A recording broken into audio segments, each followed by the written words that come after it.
नमस्कार दोस्तों, परमा एजुकेशन की यूट्यूब चैनल पे आप सभी लोगों का स्वागत है। आशा करते हैं आप लोग बढ़िया होंगे। तो आज हम बात करेंगे हिंदी टॉपिक्स के प्रथम चैप्टर पर, जो बहुत ही महत्वपूर्ण होने वाले हैं सीटेट के लिए। तो चलिए बात करते हैं। पहला हमारा प्रश्न है आकलन। आकलन होता क्या है? गुणवत्ता मापने की एक प्रक्रिया होती है। चलिए देखते हैं क्या कर रहा है। पहला, केवल ये बताता है कि बच्चे ने क्या नहीं सीखा। दूसरा कह रहा है भाषा सीखने सिखाने की प्रक्रिया का अभिन्न अंग है। तीसरा कह रहा है पाठ समाप्ति पर ही किया जा सकता है। और चौथा कह रहा है मूलतः शिक्षक केंद्रित होता है। तो मूलतः शिक्षक केंद्रित न होकर ये छात्र केंद्रित भी होता है और पाठ समाप्ति पर ही किया जा सकता है। आकलन जो होता है पाठ समाप्ति से पहले भी कर सकते हैं। केवल ये बताता है कि बच्चे ने क्या नहीं सीखा। ये भी बताता है कि बच्चे ने कितना सीखा।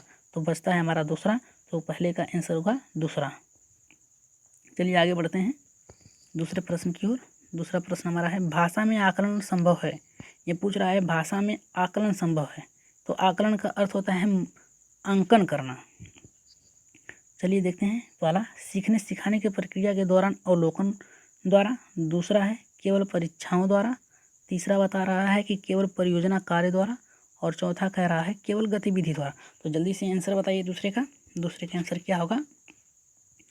दूसरे का आंसर क्या होगा? केवल गतिविधि द्वारा। केवल गतिविधि द्वारा ही भाषा के आकलन नहीं किया जा सकता है। केवल परियोजना कार्य द्वारा, केवल गृह कार्य द्वारा भी नहीं किया जा सकता है। केवल परीक्षाओं द्वारा आप कितना भी परीक्षा ले लीजिए लेकिन भाषा का आकलन नहीं कर सकते। तो बचता है हमारा पहला। तो दूसरे का सही आंसर होगा पहला, अवलोकन। अवलोकन द्वारा ही हम भाषा का आकलन कर सकते हैं कि बालक ने कितना सीखा कितना नहीं सीखा, उसकी समस्याएं क्या हैं, उसको दूर करके ही भाषा का आकलन किया जा सकता है। चलिए तीसरे प्रश्न की ओर आगे बढ़ते हैं। तीसरा प्रश्न हमारा है सतत मूल्यांकन का एक निहितार्थ है। सतत मीन्स होता है लगातार और मूल्यांकन मीन्स होता है आकलन करना, यानी मूल्यों का आकलन करना। चलिए देखते हैं पहला क्या कह रहा है। बच्चों की परीक्षा संबंधित भय को समाप्त करना। दूसरा, प्रतिदिन परीक्षाएं लेना। तीसरा, हर महीने परीक्षा लेना। और चौथा, बच्चों के भाषा प्रयोग का निरंतर अवलोकन करते रहना। तो बताइए तीसरे का आंसर क्या होगा? जल्दी से कमेंट बॉक्स में बताइए जल्दी से। चलिए देखते हैं। भाषा प्रयोग का निरंतर अवलोकन करना, चौथा ही हमारा सही है, क्योंकि अवलोकन विधि ही एक ऐसी विधि है जिसके द्वारा हम बच्चों के अंदर होने वाली विचलता को जान सकते हैं। कितना बालक ने सीखा है कितना नहीं सीखा है, उसकी समस्या क्या है, उसे पहचान कर। चलिए देखते हैं दूसरा क्या कर रहा है। हर महीने परीक्षा लेना। हर महीने परीक्षा लीजिए या रोज लीजिए या हर हफ्ते लीजिए, इससे कोई फर्क नहीं पड़ता। प्रतिदिन परीक्षा लेकर ये कोई बात नहीं है कि आप रोज रोज परीक्षा लें। बच्चों के परीक्षा संबंधी भय को दूर करना। भय को दूर करना नहीं, भय क्या है बच्चे के अंदर उसे जानना। तो ये भी हमारा गलत है, इसलिए हमारा सही आंसर है चौथा तीसरे का। चलिए चौथे प्रश्न की तरफ बढ़ते हैं आगे। चौथा प्रश्न कह रहा है भाषा के सतत और व्यापक मूल्यांकन का उद्देश्य क्या है। यहाँ पे उद्देश्य पूछ रहा है। सतत और व्यापक मूल्यांकन का उद्देश्य। सतत और व्यापक मूल्यांकन का उद्देश्य क्या होना चाहिए, पहले ये जान लीजिए। उद्देश्य ये होना चाहिए कि अधिगम की उपलब्धियों का पता लगाना, बालकों के विकास को गति प्रदान करना, बालकों की योग्यताओं रुचियों इत्यादि का पता लगाना और विद्यार्थियों में समस्या कठिनाइयों इत्यादि का पता लगाना। तो चलिए देखते हैं कौन सा सही है चौथे का। जल्दी से आंसर बताइए। पहला कह रहा है बच्चे के सीखने सिखाने की प्रक्रिया को समझकर उपयुक्त शिक्षण अधिगम प्रक्रिया को अपनाना। दूसरा कह रहा है अगली कक्षा में प्रोन्नत करने हेतु साक्ष्य जुटाना। तीसरा कह रहा है बच्चों की त्रुटियों की पहचान करना। और चौथा कह रहा है मूल्यांकन की परंपरा का निर्वाह करना। तो चौथे का जल्दी से आंसर बताइए। तो चौथे का आंसर होगा पहला, प्रक्रिया को समझकर, सीखने सिखाने की प्रक्रिया को समझकर उपयुक्त शिक्षण अधिगम की प्रक्रिया को अपनाना, यही हमारा सही होगा। चलिए आगे बढ़ते हैं पाँचवें प्रश्न की ओर। पाँचवां प्रश्न हमारा क्या कर रहा है भाषा में सतत और व्यापक मूल्यांकन का उद्देश्य क्या है। अभी हमने बताया है कि सतत और व्यापक मूल्यांकन का उद्देश्य क्या होना चाहिए। सतत और व्यापक मूल्यांकन का उद्देश्य होना चाहिए अधिगम की उपलब्धियों का पता लगाना, बालकों के विकास को गति देना और अधिगम को प्रभावशाली बनाना। तो देखते हैं क्या कह रहा है। पहला हमारा है केवल ये जानना कि बच्चों ने कितना सीखा। दूसरा, बच्चों को उत्तीर्ण अनुत्तीर्ण श्रेणी में रखना। तीसरा, बच्चों द्वारा भाषा सीखने की प्रक्रिया को जानना समझना। और चौथा कह रहा है केवल बच्चों की कमियों जानना। तो पाँचवें का आंसर जल्दी से बताइए। तो पाँचवें का आंसर होगा तीसरा। चलिए देखते हैं और सब क्या कर रहे हैं। भला केवल ये जानना कि बच्चों ने कितना सीखा, केवल यही जानना नहीं होता है कि बच्चे ने कितना क्या सीखा, बच्चे ने कितना सीखा ये भी जानना होता है। बच्चों को उत्तीर्ण अनुत्तीर्ण श्रेणी में रखना, उत्तीर्ण अनुत्तीर्ण श्रेणी में रखने से भाषा का विकास नहीं हो सकता। भाषा का विकास हो सकता है उनकी कठिनाइयों को दूर करके। चौथा करा केवल बच्चों की कमियां जानना, केवल कमियां जानने से ही भाषा का विकास नहीं होता, उसकी कमियां को दूर करने से भी भाषा का विकास होता है। तो चलिए आगे बढ़ते हैं छठे प्रश्न की ओर। छठा प्रश्न हमारा है, मूल्यांकन का प्रयोजन। प्रयोजन मीन्स होता है सुझाव, सुझाव होता है, ये याद रखिएगा। प्रयोजन मीन्स होता है सुझाव। मूल्यांकन मूल्यों का अंकन करना होता है, ठीक है। मूल्यांकन मीन्स होता है मूल्यों का अंकन करना, प्रयोजन मीन्स होता है सुझाव। तो चलिए देखते हैं पहला क्या कह रहा है, बच्चों को डर के दबाव में अध्ययन के लिए प्रेरित करना। दूसरा कह रहा है बच्चों को धीमी गति से सीखने वाले, होशियार, समस्यात्मक छात्र आदि वर्गों से विभाजित करना। और तीसरा कह रहा है हमारा बालकों के विकास के हर पक्ष का मूल्यांकन करना। और चौथा कह रहा है कि उन बच्चों को पहचानना जिन्हें उपचारात्मक शिक्षण की आवश्यकता है। तो जल्दी से आंसर बताइए छठे का आंसर क्या होगा। तो हमारा छठे का आंसर होगा तीसरा, बालक के विकास के हर पक्ष का मूल्यांकन करना। चलिए आगे बढ़ते हैं सातवें प्रश्न की ओर। सातवां प्रश्न हमारा क्या कह रहा है, सातवां प्रश्न कह रहा है सतत और व्यापक मूल्यांकन मुख्य रूप से किस पर बल देता है। तो जल्दी से आंसर बताइए सातवें का आंसर क्या होगा। सातवें देखिए क्या क्या क्या कह रहा है, बच्चे के सुधार के लिए लगातार परीक्षण करने। दूसरा बच्चे के व्यवहार का सतत अवलोकन करना। तीसरा मस्तिष्क, हृदय और हाथ की शिक्षा देने पर। और चौथा कमजोर अयोग्य शिक्षार्थियों को उच्च स्तर पर प्रोन्नत करना, यानी अगली कक्षा में भेजना। तो बताइए जल्दी से सातवें का आंसर क्या होगा। सातवें का आंसर हमारा होगा दूसरा।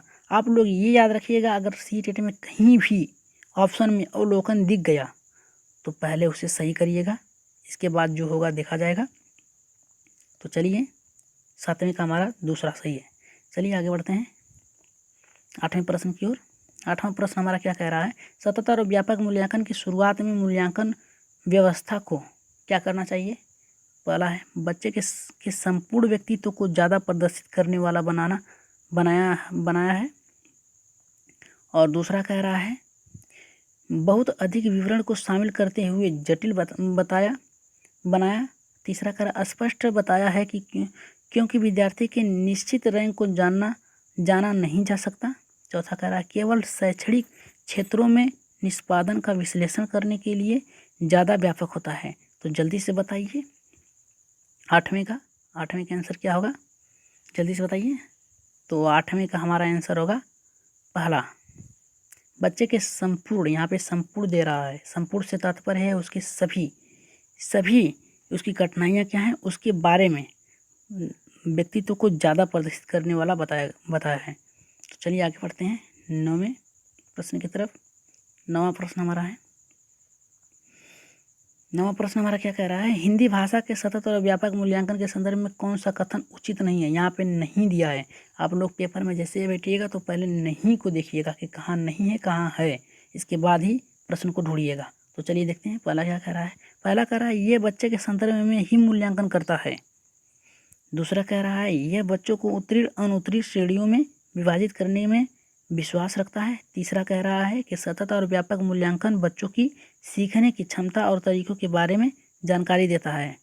और चौथा क्या कह रहा है, चौथा कह रहा है कि यह बताता है कि बच्चों को किस तरह की सहायता की ज़रूरत है। तो जल्दी से बताइए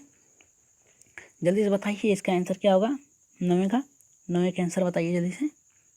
नौवें का आंसर होगा दूसरा, उत्तीर्ण अनुत्तीर्ण श्रेणियों में विभाजित करने में विश्वास रखना।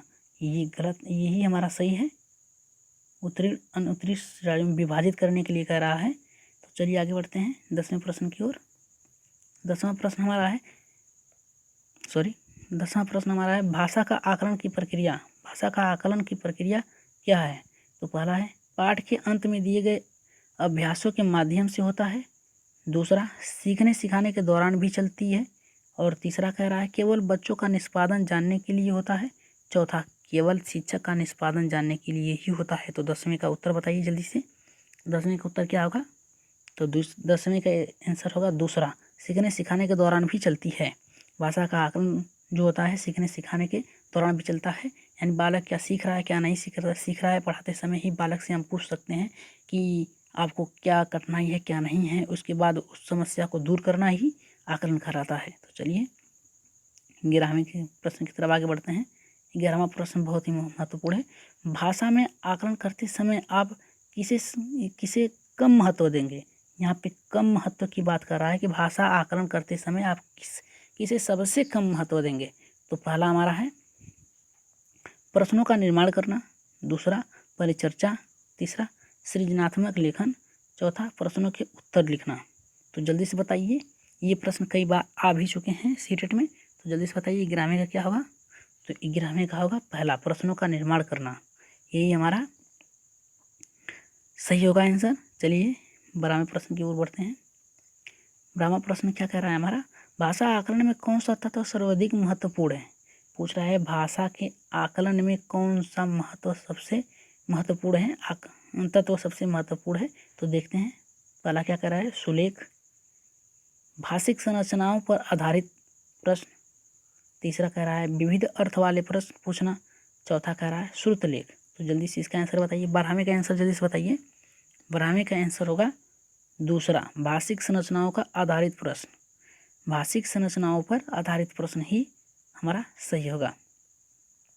चलिए 13वें प्रश्न की ओर आगे बढ़ते हैं। 13वां प्रश्न देखिए हमारा क्या कह रहा है। 13वां प्रश्न कह रहा है हिंदी भाषा में मूल्यांकन के उचित अभिलेखों में होना चाहिए। यानी कह रहा है हिंदी भाषा के मूल्यांकन में क्या उचित अभिलेख होना चाहिए। तो देखते हैं क्या कह रहा है। पहला कह रहा है विद्यार्थियों की उपस्थिति और चिकित्सा रिकॉर्ड करना, दूसरा कह रहा है विद्यार्थियों द्वारा प्रदर्शित अनुशासनहीनता की घटनाओं को रिकॉर्ड करना, और तीसरा कह रहा है विद्यार्थियों की रुचियों अभिक्षमताओं और सामाजिक परियोजनाओं के प्रगतिशील विकास को रिकॉर्ड करना, और चौथा कह रहा है हमारा किसी भी विशिष्ट दिन विद्यार्थियों के व्यवहार का रिकॉर्ड करना। यानी लगातार कह रहा है कि लगातार रिकॉर्ड करना, रोज रोज रिकॉर्ड करना। और इसकी ये कह रहा है तीसरा की रुचियों अभिच्छाओं और सामाजिक परियोजनाओं को प्रगति का विकास को रिकॉर्ड करना, और दूसरा कह रहा है अनुशासनहीनता को रिकॉर्ड करना, और पहला कह रहा है उपस्थिति चिकित्सा रिकॉर्ड करना। यहाँ पे उसकी समस्याओं को कह रहा है। तो जल्दी से बताइए हमारा 13वें का आंसर क्या होगा? 13वें का आंसर बताइए। तो 13वें का आंसर हमारा होगा तीसरा, उसकी रुचियों अभिक्षमता सामाजिक परियोजनाओं प्रगतिशील विकास का रिकॉर्ड करना। ये जानना कि बालक ने आज कितना पढ़ा कितना नहीं पढ़ा है, उसकी समस्या क्या है, उसकी समस्याओं को दूर करना, इसी को रिकॉर्ड करना। चलिए आगे बढ़ते हैं 14वें प्रश्न की ओर। 14वां प्रश्न हमारा है मौखिक भाषा का आकलन का सर्वोत्तम तरीका होता है। मौखिक यानी पूछकर आकलन का सर्वोत्तम तरीका कौन सा हो सकता है? तो पहला कह रहा है अंताक्षरी, दूसरा कह रहा है प्रश्नों के तयशुदा उत्तर देना, तीसरा कह रहा है अनुभव बांटना व बातचीत करना, चौथा कह रहा है किताब पढ़ाना। तो जल्दी से बताइए मौखिक भाषा का आकलन का सबसे महत्वपूर्ण तरीका यानी मौखिक प्रश्न पूछते समय सबसे महत्वपूर्ण तरीका क्या हो सकता है? तो जल्दी से बताइए। हाँ 14वें का आंसर बताइए। 14वें का आंसर हमारा होगा 14वें का आंसर बताइए जल्दी से कमेंट बॉक्स में। 14वें का आंसर होगा हमारा तीसरा, अनुभव बांटना व बातचीत करना।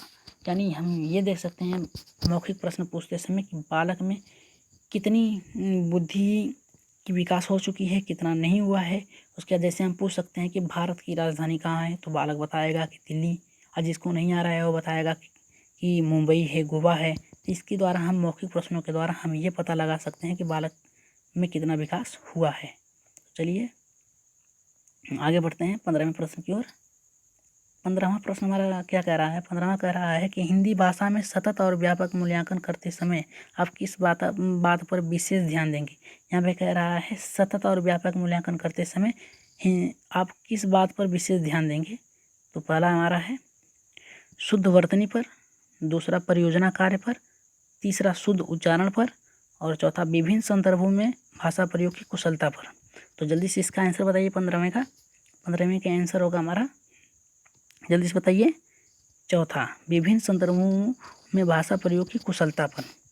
यहाँ पे शुद्ध वर्तनी ये भी ज़रूरी है, परियोजना कार्य पर ये भी ज़रूरी है, शुद्ध उच्चारण ये भी ज़रूरी है, लेकिन यहाँ पे कह रहा है कि भाषा की कुशलता पर विशेष ध्यान, यही हमारा सही होगा। तो आप लोगों के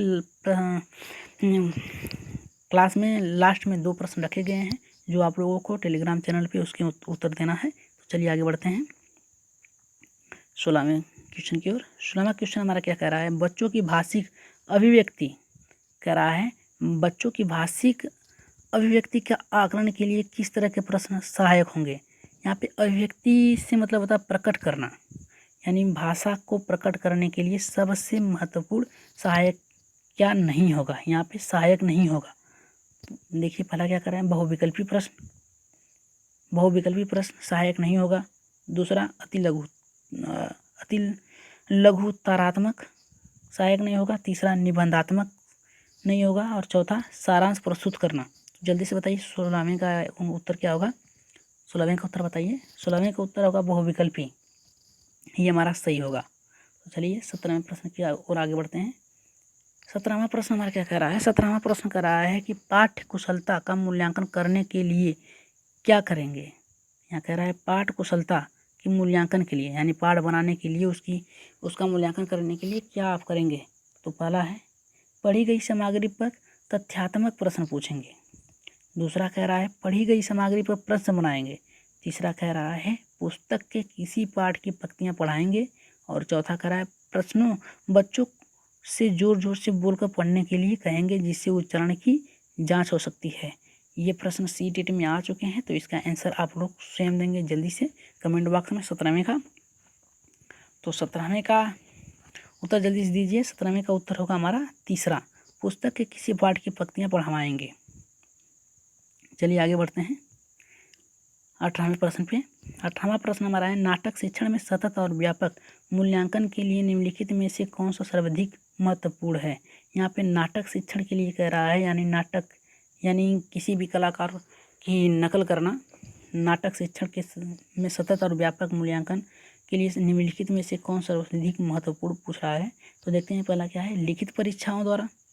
दूसरा मुख्य संवादों को सुंदर रूप से लिखना। तीसरा पढ़े गए नाटक का मंचन। और चौथा कह रहा है पात्रों का चरित्र चित्रण लिखने के लिए। तो जल्दी से बताइए 18वें का उत्तर क्या होगा। 18वें का उत्तर जल्दी से बताइए। 18वें का उत्तर होगा तीसरा।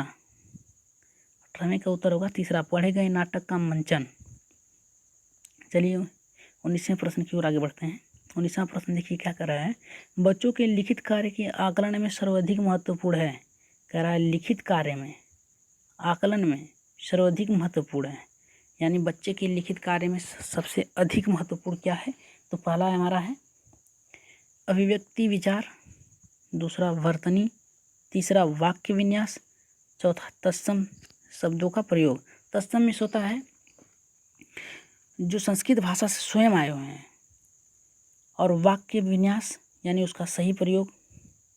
वर्तनी अभिव्यक्ति। तो जल्दी से बताइए 19वां का उत्तर क्या होगा। 19वें का उत्तर क्या होगा जल्दी से बताइए।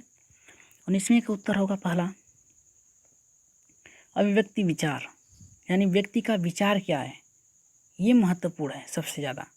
बालक पढ़े हुए ज्ञान को किस प्रकार प्रयोग करता है, इस आधार पे हमारा पहला 19वें का सही है। चलिए 20वें प्रश्न की तरफ आगे बढ़ते हैं। 20वां प्रश्न हमारा है बच्चों के लेखन कौशल का मूल्यांकन करने के लिए कौन सी विधि बेहतर हो सकती है। तो जल्दी से बताइए। कह रहा है कि लेखन कौशल मूल्यांकन करने के लिए कौन सी बेहतर हो सकती है। ये प्रश्न 2011 CTET में पूछा जा चुका है। तो चलिए देखते हैं। पहला सुंदर लेख अभ्यास। दूसरा अपने अनुभवों को लिखना। तीसरा श्रुत लेखन। चौथा पाठ आधारित प्रश्नों के उत्तर लिखना। तो इसके उत्तर जल्दी से बताइए आप लोग। जल्दी से 20वें प्रश्न का उत्तर बताइए आप लोग। 20वें का उत्तर होगा हमारा दूसरा, अपने अनुभवों को लिखना। सबसे अच्छी विधि होती है कि पाठ्य पुस्तक को पढ़ाने के बाद बालक को ये स्वतंत्र छोड़ दिया जाए कि वो उस प्रश्न पे किस प्रकार से अपना आकलन करते हैं, अपनी बौद्धिक क्षमता का किस प्रकार प्रयोग करते हैं, आकलन करते हैं। इसलिए हमारा दूसरा सही होगा, अपने अनुभवों को लिखना। तो आप लोगों के लिए एक प्रश्न छोड़ा गया है 21वां, ये आप लोग टेलीग्राम में PDF डाल दी जाएगी, लेकिन आप लोग कमेंट बॉक्स में ही यूट्यूब चैनल के उत्तर दीजिएगा। दिया है कि गृह कार्य के बारे में कौन सा कथन उचित है। ये भी सीटेट 2012 में पूछा जा चुका है प्रश्न, बहुत ही महत्वपूर्ण है, हो सकता है इस बार भी आ जाए। तो पहला है गृह कार्य देना अति आवश्यक है। दूसरा, गृह कार्य अभिभावकों को व्यस्त रखने का उत्तम साधन है। और तीसरा, बच्चों की क्षमताओं स्तर के अनुसार गृह कार्य दिया जाना चाहिए। और चौथा है गृह कार्य कक्षा में किए गए कार्यों पर का अभ्यास होता है। तो इसका आंसर जल्दी जरूर बताइएगा। तो देख लेते हैं, एक बार विचार कर लेते हैं। पहला करा गृह कार्य देना अति आवश्यक है। ये भी सही है कि गृह कार्य देना आवश्यक है, लेकिन उतना ही देना आवश्यक है जितना कि बालक की योग्यता है। दूसरा है गृह कार्य अभिभावकों को व्यस्त रखने का उत्तम साधन है। ये कोई बात नहीं हुई, गृह कार्य देने से बालक की बौद्धिक क्षमता का विकास होता है, लेकिन हद से ज़्यादा गृह कार्य नहीं देना चाहिए। और तीसरा है बच्चों की क्षमताओं स्तरों के अनुसार गृह कार्य दिया जाना चाहिए। ये भी सही है कि बालक का स्तर क्या है उस स्तर के अनुसार ही उसको गृह कार्य दिया जाना चाहिए। और चौथा, गृह कार्य कक्षा में किए गए कार्य का अभ्यास मात्र है। तो इसका आंसर आप लोग कमेंट बॉक्स में ज़रूर दीजिएगा। ये प्रश्न आप लोगों के लिए है। आशा करते हैं कि आज की इस हिंदी